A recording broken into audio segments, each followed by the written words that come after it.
Isang jeep na umano'y nag-beep ng red light ang sumalpok sa isang truck sa Quezon City. Ang tsuper tinangkapang tumakas kaya ipinosa sa poste.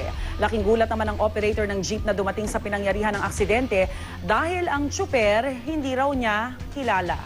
Narito ang report ni Oscar Oida. Nakaposas pa sa isang poste ng datan namin sa may Congressional Corner Visayas Avenue sa Quezon City ang jeepney driver na si Leon Pirater. Tinangka raw nitong takbuhan ng aksidenteng kinasangkutan sa lugar. Yun nga lang, naharang siya ng mga responding pulis. 4 sa mga pasahero ni Pirater ang sugatan, kabilang isang batang lalaki. Makaraan naman makabanggaan ang kanilang sinasakyang jeep ang isang truck pasado alas 11 kagabi. Base ni siya lang ulat, beating the red light umano si Pirater. Nakakuha ko pag gano'n. Sila doon naka-stop. Biglang tumawid yung jeep. Tapos? Wala, nagkaanuhan kami. Paliwanag ni Pirater, yellow light pa lang naman daw noon nang pinilit niyang tawirin ang naturang intersection. Gusto ko lang po makatawid agad kasi may pasahero po. Nagabol po ako sa pasahero. Wala pa kasi akong boundary.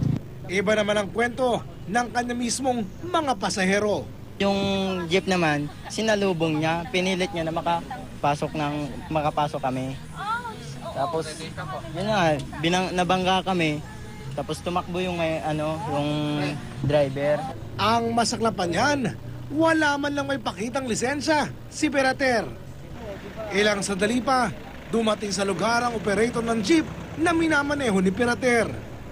Pagkakita nito sa driver,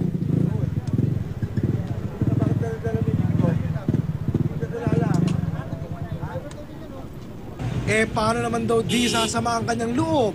Bukod sa nawasak na ang jeep niya, ni hindi man lang daw niya kilala si Pirater. Nagulat nga ako, hindi yan ang driver eh. Nasaan na yung driver? Ang aalamin ko pa lang. Hindi yan ang driver niyan eh. Kilala mo ba to? Hindi ko nga kilala eh. Tuloy, bukod sa aksidente, iniimbestigahan na rin ngayon kung paano nakuha ni Pirater ang jeep na pinapasada niya. Ito ng balita sa Quezon City. Oscar Oida, reporting.